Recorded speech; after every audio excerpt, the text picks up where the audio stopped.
BJP మహిళా మోర్చా ఆధ్వర్యంలో చార్మినార్ భాగ్యలక్ష్మి అమ్మవారి దేవాలయం ముందు బతుకమ్మ సంబరాల్లో భాగంగా బీజేపీ జాతీయ ఉపాధ్యక్షురాలు పార్లమెంట్ సభ్యులు శ్రీమతి డికే అరుణ, బీజేపీ మహిళా మోర్చా జాతీయ అధ్యక్షురాలు శ్రీమతి వనతి శ్రీనివాసన్, బీజేపీ మహిళా మోర్చా రాష్ట్ర అధ్యక్షురాలు డాక్టర్ మేకల శిల్పారెడ్డి. మహిళా మోర్చా అన్ని జిల్లాల నుంచి నా పూర్తి స్టేట్ కమిటీకి మరియు జిల్లా అధ్యక్షురాలకి వారి పూర్తి టీంకి కూడా అందరికీ ధన్యవాదాలు తెలుపుకుంటున్నాను. ఎందుకంటే ఇక్కడ జరుపుకోవడం అనేది ఒక చరిత్ర సృష్టించాలనుకున్నాను, అది సృష్టించాలని నేను భావిస్తున్నాను. జై శ్రీరామ్. ఘనంగా భాగ్యలక్ష్మి ఒక అమ్మవారి యొక్క ఆవరణలో చేసుకుందామనేటటువంటి ఒక పర్మిషన్ కోసం ఇక్కడ బతుకమ్మ ఆడతామని పర్మిషన్ కోసం పెడితే పర్మిషన్ ఇవ్వనటువంటి ప్రభుత్వము తెలంగాణ కాంగ్రెస్ ప్రభుత్వం. తెలంగాణను మేము తెచ్చినామని ఇచ్చినామని చెప్పినటువంటి పార్టీలు తెలంగాణ యొక్క సాంప్రదాయాలను గౌరవించడం లేదు, తెలంగాణ మహిళలను గౌరవించడం లేదు, తెలంగాణలో మహిళలు బతుకమ్మ ఆడుకోవడానికి అనుమతులు ఇవ్వనటువంటి ఒక నియంత్రణ ప్రభుత్వం ఈరోజు ఈ రాష్ట్రంలో ఉందంటే సిగ్గుపడాల్సినటువంటి పరిస్థితి వచ్చింది. తెలంగాణ రాష్ట్రంలో ఒక నియంత్ర 10 సంవత్సరాలు ఏలినందుకు తెలంగాణ ప్రజలు మార్పు కోరుకొని గతంలో చూసాం, మళ్ళీ ఒకసారి చూద్దాం, తెలంగాణ ఇచ్చిందని చెప్పి చెప్పుకుంటున్న ప్రభుత్వానికి ప్రజలు ప్రభుత్వాన్ని ఇస్తే ప్రజలు ఎన్నుకుంటే ఈరోజు ఈ ప్రభుత్వం ఒక నియంతలాగా ఇవాళ వ్యవహరిస్తా ఉంది తెలంగాణ రాష్ట్రంలో. అసలు ఎందుకు దీనికి పర్మిషన్ ఇవ్వడానికి అభ్యంతరం వాళ్లకు? దీనికి కోర్టుకు వెళ్ళి మేము అనుమతి తెచ్చుకోవాలన్నా? బతుకమ్మ ఆడటానికి కూడా బతుకమ్మ ఆడితే నష్టమేముందో మాకు ఇప్పటికి అర్థం కాలే. బతుకమ్మ ఆడడం వాళ్ళకి లా అండ్ ఆర్డర్ ప్రాబ్లం ఏమొస్తుందో మాకు అర్థం కాలే. ఇప్పుడు ఇక్కడ ఆడిండ్రు, వర్షం వచ్చింది, ఎవరైతే బతుకమ్మ ఆడాలని కోరికతో వచ్చిన వర్షం వచ్చింది, వర్షం తగ్గింది, ఈ తగినాక కొద్దిసేపు ఆడుకుందామంటే నియమం 5 నెలల ముగించాలని కోర్టు ఆదేశాన్ని గమనించాల్సిన పరిస్థితి. కోర్టు ఆదేశము 5:30 వరకే చేయాలన్న పరిస్థితిలో ఈరోజు వర్షం తగ్గింది, ఇప్పుడు కొద్దిసేపు ఇక్కడ ఆడుకోవాలనే కోరిక ఉంది అందరి మహిళల్లో, కానీ ప్రభుత్వం అనుమతి ఇవ్వలేదు. కోర్టు పరిమితి 5:30 వరకు ఇచ్చిన పరిస్థితుల్లో తప్పనిసరిగా ఈరోజు వర్షంలోని తడిసి ఆడి ఈరోజు మహిళలు అమ్మని గౌరమ్మని బతుకమ్మని పూజించుకుందామని ఈ యొక్క అమ్మ భాగ్యలక్ష్మి అమ్మవారి యొక్క ఆవరణలో అమ్మవారి ముందు బతుకమ్మ కార్యక్రమాన్ని నిర్వహించినటువంటి నేపథ్యంలో ఈ రాష్ట్రంలో ఉన్నటువంటి ప్రభుత్వం అసలు ఎందుకు మిమ్మల్ని ఎన్నుకున్నారో ఒకసారి గుర్తు తెచ్చుకోవాలి. మీరేం గొప్ప ఘనకార్యాలు చేసినందుకు మిమ్మల్ని గెలిపియలేదు, వీళ్ళేదో ఘనకార్యాలు చేస్తారని కూడా గెలిపియలేదు.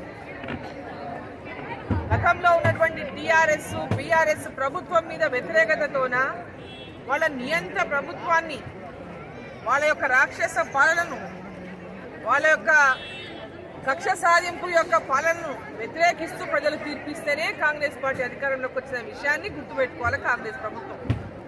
వాళ్ళకంటే ఎక్కువ ధోరణిలో ఈరోజు కాంగ్రెస్ ప్రభుత్వం పోతా ఉంది. వాళ్ళకంటే మించిన నియంత్ర పాలన ఈ రాష్ట్రంలో ఈరోజు అమలు చేస్తూ ఉంది కాంగ్రెస్ పార్టీ.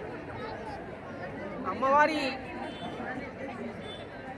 ఏదైతే ఈ దసరా వేడుకల్లో మనం అమ్మవారిని పూజించుకుంటామో, దుర్గాదేవిని పూజించుకుంటామో, అమ్మవారి ఆగ్రహానికి గురి కావద్దు ఈ కాంగ్రెస్ ప్రభుత్వం అని చెప్పి నేను కోరుకుంటున్నాను. బతుకమ్మను ఆడుకుంటే మీకు వచ్చిన కష్టమేముందో అర్థం కాలేదు.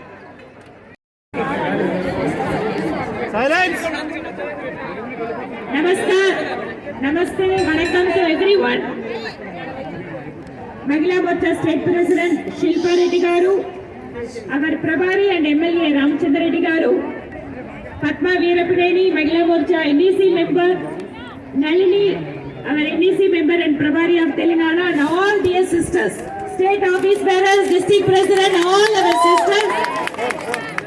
So first of all, I am wishing you a happy Navaratri.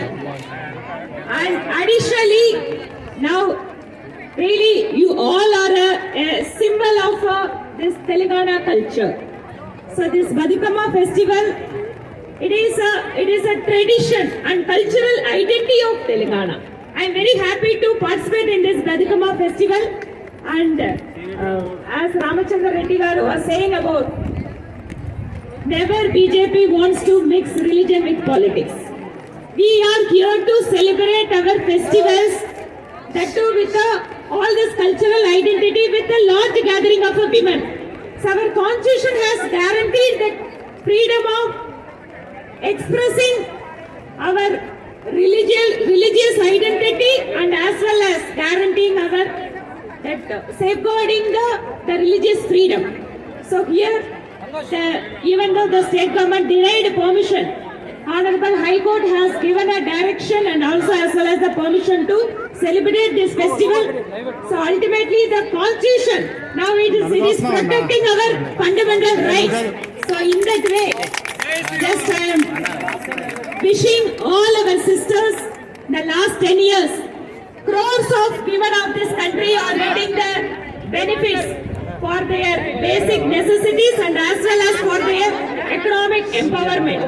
Because of Honorable Prime Minister Narendra Modi ji, crores of women are getting their toilets, good houses, bank account, and free rice scheme. There are many such schemes which are truly empowering the women of India. So on this occasion, this Batukama festival, that we wish that entire country, that all the women of this country, they should be prosper. And under the leadership of Modi ji, we hope and wish that our women, crores of women in this country would get a prosperous future and also with all the empowerment that is needed for this hour. So बहुत बहुत धन्यवाद सभी को, नमस्कार.